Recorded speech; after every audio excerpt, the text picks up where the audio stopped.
I was thousands of miles from home, boots caked in dust, classified intel locked in my bag, and somewhere back in the States, my husband was executing a betrayal so cold, it could have frozen the desert around me. While I was serving my country with honor, he served me divorce papers by email. And as if that wasn't enough, he drained every cent from our joint account like it was some kind of game. But what he didn't realize is that I wasn't just trained for war.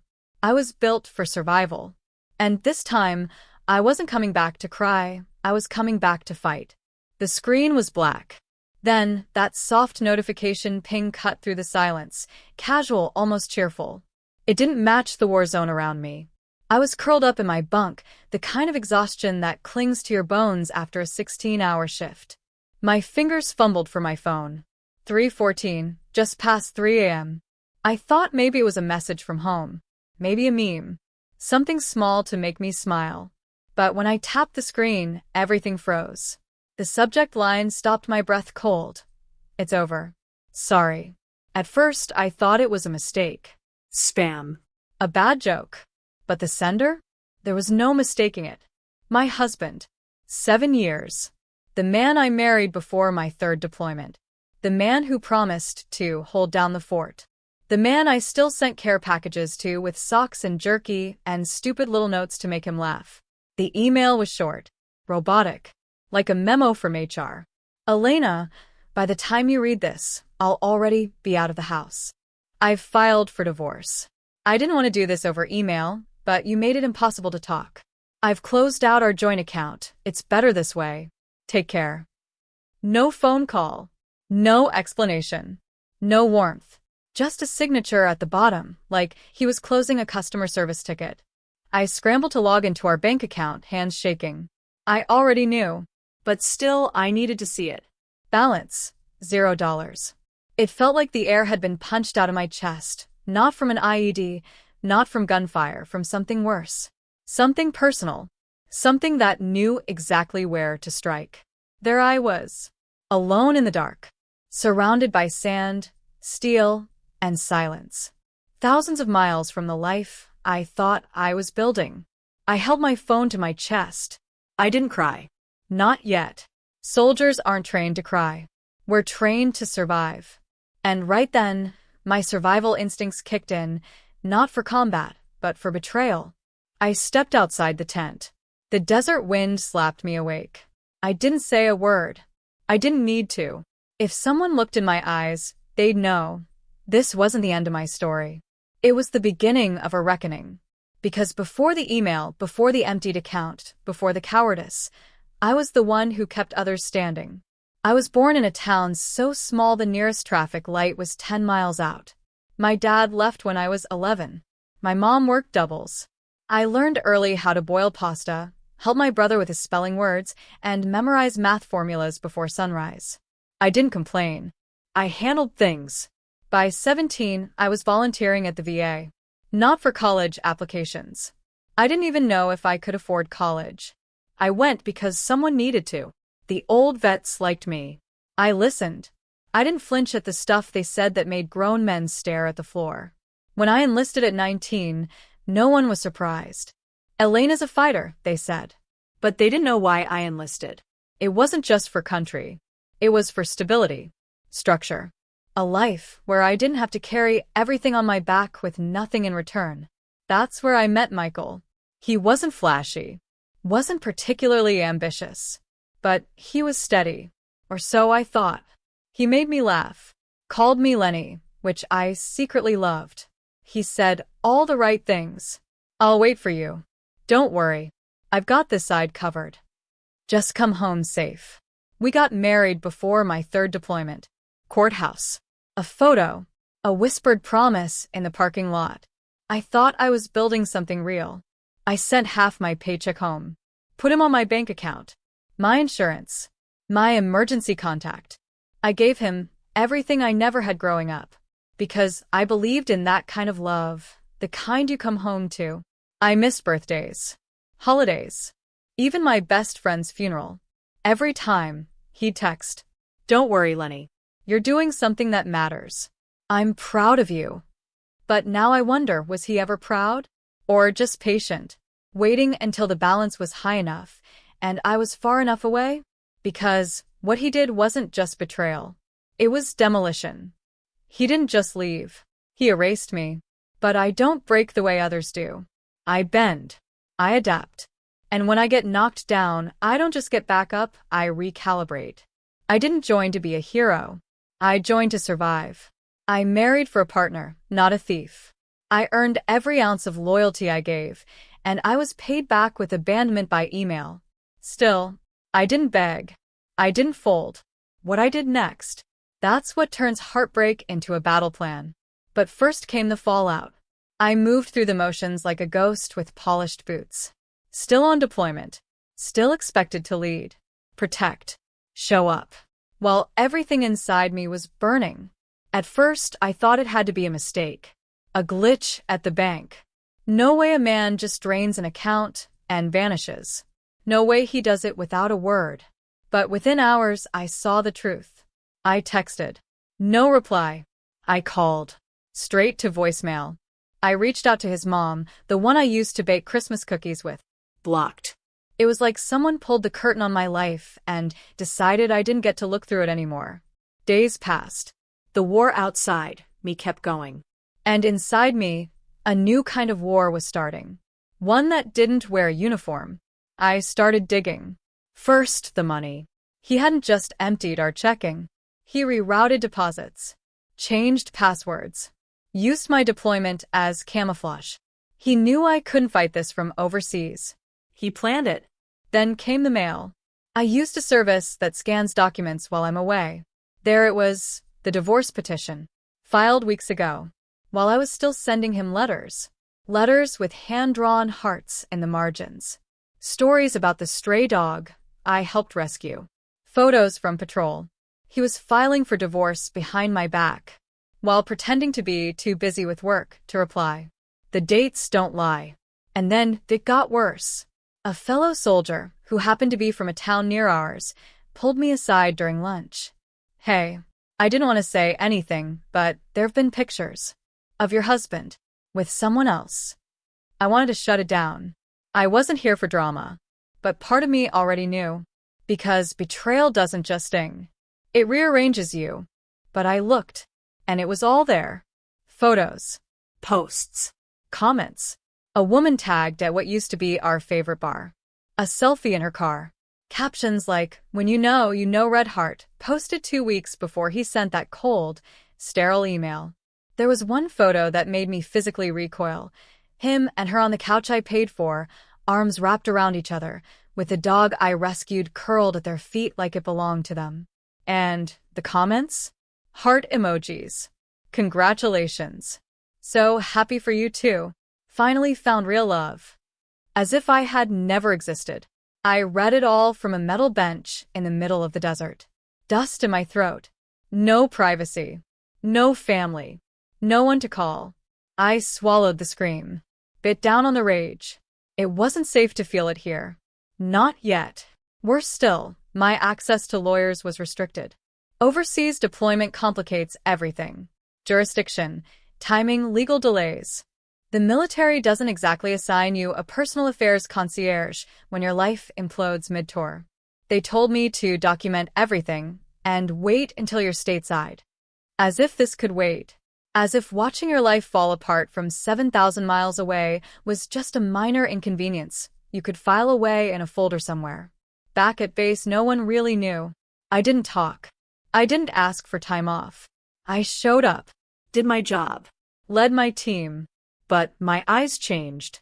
That brightness, the warmth I used to carry like a badge, it was gone. Replaced by something colder. Sharper. No one knew the truth. I wasn't mourning a marriage. I was documenting a crime scene. Because now I saw it clearly. This wasn't spontaneous. This wasn't a man falling out of love. This was calculated. He waited until I was legally, physically, and emotionally unavailable. And then he executed an exit plan. But the biggest mistake he made? He left me alive. He left me angry. And he underestimated who the hell he married. I'm not planning revenge. I'm preparing a response. And when my boots finally touched American soil again, That was the beginning. Not of a woman scorned, but of a woman reclaiming everything he thought he could steal. Coming home was supposed to mean safety, normalcy. But for me, home wasn't home anymore, and I wasn't the same woman who'd left. When I landed, there were no welcome signs. No tearful reunions. No arms waiting to pull me into safety. Just a stale civilian breeze and the hollow echo of a promise that had been broken long before my plane even touched down. I had 72 hours of out-processing before I had to face the wreckage of my personal life. But even then I knew the real battlefield had just begun. My apartment? Emptied. Everything I'd left, the dishes, the framed wedding photos, the couch I bought on layaway gone. Even my clothes. The few boxes left behind looked like they'd been dumped with military precision. Winter coats, expired documents, a pair of old sneakers I hadn't worn in years. The things I actually loved vanished, replaced with silence. I checked my voicemail. No apologies. No explanations. Not even curiosity. Just one call from my credit card company flagging a potentially fraudulent charge. Turned out it was my husband buying a new bedroom set. For her. I tried to stay focused. Call a lawyer. File paperwork. Secure my own bank account.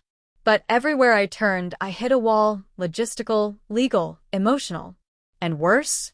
The whispers had already started. People I thought were friends, people who stood next to me at the altar, who called me family, suddenly went quiet. They didn't reach out. They didn't ask if I was okay. Some had already picked a side. And it wasn't mine. I heard it through a mutual acquaintance first. Well, I mean, she was gone all the time. Maybe he just felt abandoned. It's not like military marriages are ever easy. Honestly, she's kind of intense. He probably just couldn't take it anymore. As if my service excused his theft. As if my strength invalidated my pain. There was no empathy for the soldier wife who got betrayed. Just judgment, cloaked in neutrality. Some people said nothing at all. That hurt the most. Others went further, started spinning the story. One woman, a former friend of his, now clearly closer to him than she'd ever admitted, messaged me one night. "I don't know why you're making a scene. He told us you two had been separated for a while. He said you were cold, controlling, that you didn't even want kids." I stared at the message. My hands shook. Not because it was true, but because it was rehearsed. He wasn't just defending himself. He was rewriting me. And without me there to push back, people believed it. The lawyer I hired, a woman who had seen her share of ugly cases, looked at the bank transfers, the filing dates, the silence, and said quietly, "This was a setup. He waited until you couldn't defend yourself." That's strategic abandonment. But proving it? That's the hard part. Because the court doesn't care about emails, or ghosting, or betrayal. If there's no prenup, no restraining order, no hard evidence of abuse, it's just another divorce. And me? I was too dignified to drag his name through the mud, even when I had every right to. But that dignity cost me. I watched him post photos of his new life. Watched people comment with heart emojis and hashtags like #FreshStart. Watched mutual friends repost without blinking. I lost more than a marriage. I lost my reputation, my sense of reality, my chosen family. And no one stood up for me. I cried in parking lots. Alone. Sat through legal meetings where my voice cracked, but I never broke. They side-eyed me at gatherings. People who thought I was dramatizing everything. People who whispered that the real betrayal was my refusal to move on quietly. But here's the truth. I was moving on. Just not in the way they wanted. I didn't burn his things. I didn't rant on Facebook. I took notes. Kept receipts. Stayed calm. Because while the world around me pretended my pain didn't matter, I was busy planning something they'd never expect. A comeback with no apology and no need for permission. And soon everyone who doubted me, everyone who watched me drown and shrugged, was going to see what resilience really looked like. I wasn't broken. I was just waiting for the silence to end. It didn't happen all at once. There was no cinematic montage, no sudden glow-up, no viral "watch me win" post. My comeback was slow, deliberate, and razor-sharp. I started with the basics.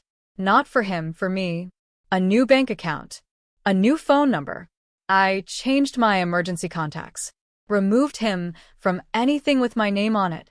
Every piece of paper with his signature. Scanned, filed, logged. I didn't scream. I strategized. I moved into a modest apartment on the edge of town. Nothing fancy, but mine. The kind of place where you hear your neighbors arguing through the walls, but where no one takes your keys without permission. My lawyer was ruthless. The kind that smiles politely in court and tears through paperwork like a bloodhound in heels. And with the documentation I brought, bank records, pay stubs, transfer dates, the case began to speak for itself. The timeline told the story loud and clear. While I was overseas in uniform, he was plotting his exit like a man sneaking out in the middle of the night. But even with the legal wheels turning, the emotional weight was harder to shake. My name was still in rooms I hadn't walked into. Friends still looked away in grocery store aisles. One day I caught a glimpse of myself in a storefront window and barely recognized the woman staring back. Tired eyes. Sunken shoulders. Quiet anger. That's when I knew. I needed more than a legal win. I needed my life back. So I made a list, not of things I wanted to buy or accomplish, but of things I wanted to feel again. Laughter. Safety. Belonging. Power. And I started chasing those one by one. I took a job with a veterans outreach nonprofit. Not because it paid well, it didn't, but because it gave me purpose. Every time I helped another woman escape a manipulative relationship or guided a young soldier through the minefield of post-deployment life, I reclaimed a piece of myself. I reconnected with old squad mates, people who remembered me as Elena the sergeant, not Elena the abandoned wife. They didn't pity me. They respected me. And that was the medicine. My mornings changed. I didn't wake up to dread anymore. I woke up with discipline. Not the kind drilled into you by a chain of command, but the kind built on self-worth. I went to therapy. Quietly. Weekly. Sometimes unwillingly. But I went. And there I didn't have to be strong. I could admit what hurt. That I missed the version of myself who loved without caution. That sometimes I wondered if I'd ever trust again. But I kept going back. One weekend, I passed the cafe where Michael and I used to have breakfast. It was busy. Through the window, I saw them, him and her. The new woman. Laughing. Smiling. Holding hands. They didn't see me. But I didn't flinch. I didn't storm in. I didn't shrink. I didn't speed walk away. I just stood there. Long enough to realize something I hadn't known I needed to hear. I felt nothing. No rage. No heartbreak. Just a steady, quiet recognition that the chapter had truly ended. Not because he said so, but because I had outgrown it. He didn't steal my future. He removed himself from it. And that was the gift. Weeks later, I got a letter in the mail. A court ruling. Judgment in my favor.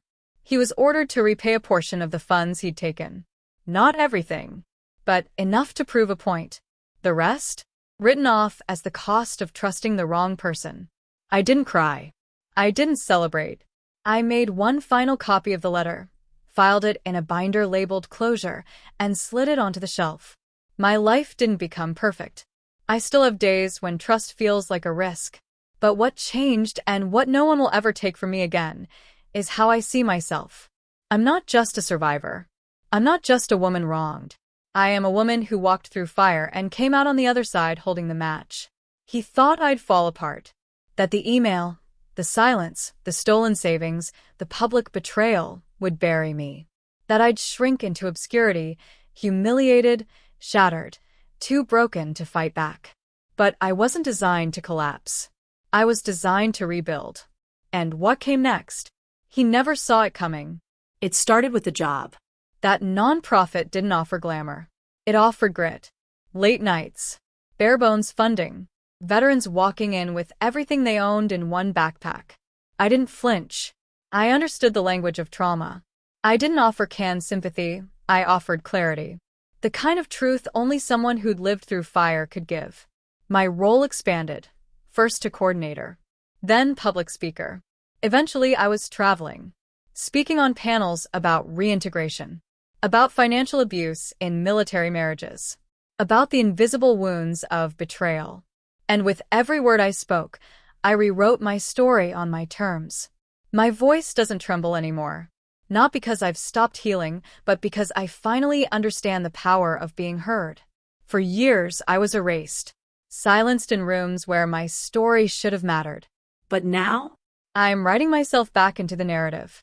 There was one moment that changed everything. A video clip, filmed during a panel at a women veterans conference, went viral. In it, I stood calmly on stage, microphone in hand, and told the truth. My ex-husband drained our accounts while I was deployed. He left me in a desert, financially, emotionally, and literally. But I came back, and I built something he'll never have: peace. That clip hit 5 million views in a week. People didn't share it because it was scandalous. They shared it because it was real. Raw. Unfiltered. The comments section turned into a chorus of solidarity. Women from every background, not just military, shared their stories. Financial betrayal, emotional abandonment, legal battles. And me? I didn't just read their comments. I answered them, one by one. What started as my story became something bigger, a movement. I was invited to collaborate on a documentary. Then came a book deal, a memoir about resilience, silence, and the myth of the strong woman who never needs anything. I wrote about needing things, missing things, and coming back anyway. Back in my hometown, the whispers stopped. Not because they didn't have opinions, but because they were watching me rise. The same women who used to give me sideways looks in grocery store aisles started sending me friend requests. Some asked for forgiveness. Some asked for advice. Even Michael, in his own way, noticed. Someone told me, casually at a mutual event, that he'd been asking about me. His new relationship didn't last long after the court ruling. He lost credibility. Friends. Rumor has it, even his job. I didn't smile. Didn't gloat. I just said, that sounds about right, and kept walking. My home now? It's not grand, but it's mine. Books I love on the shelf. Art I chose. No second-guessing where things go. No tiptoeing. No password shared with anyone who hasn't earned it. I adopted a rescue dog, not because I needed company, but because I wanted to give love again. Freely. Without fear. And love, I didn't chase it. But one day, it found me, not in a grand gesture, but in the quiet way someone refills your coffee cup without asking. The way they remember how you take your eggs. The way they listen when you talk about the things that still ache. Not a savior. Not a replacement. Just a partner. We go slow. I keep boundaries. But in this new life, I don't ask permission to be myself. I'm no longer afraid of being too much. Because now I know I'm exactly enough. Michael thought the worst thing he could do was leave me. But the worst thing he actually did? He underestimated me. He thought he was ending something. What he really did was start my evolution. You don't always get a clean ending. Sometimes, the people who wrong you never apologize. Sometimes they never even look back. They just walk out of your life with your money, your time, your trust, and leave you standing in the rubble, trying to figure out who the hell you are without them. And sometimes, the world doesn't rush in to save you. Sometimes the silence is deafening. The betrayal is private. And the healing? It's quiet, lonely, unearned by the people who caused the pain. But you heal anyway. That's what I learned. I didn't get closure from a courtroom or an apology. I didn't get my money back in full. No Hollywood ending tied up with a bow. What I got instead was something far more powerful. I got myself back. Not the version of me that bent to be liked. Not the wife who sent care packages while being erased behind her back. Not the soldier who suffered in silence because duty always came first. I got the woman who says no without guilt. The woman who sets passwords no one else has the right to know. The woman who doesn't lower her voice to make others more comfortable with her truth. I got my voice and I use it. And now? I'm not telling my story for pity. I'm telling it so you know you're not alone. Maybe someone took something from you: love, money, time, your reputation. Maybe they smiled while doing it. Maybe the world believed them. Maybe you're still waiting for someone to say, "That was wrong." Let this be that moment. Let my story be the permission you've been waiting for, to move forward without apology, without permission, without needing anyone else to validate what you've survived. Because the truth is simple. Some people leave. Some people take. But what they can never have is the version of you that rises anyway. And if they ever get the nerve to ask what happened to the woman they thought they left behind, you can smile calm, clear, and honest and say, "She became someone you'll never meet again."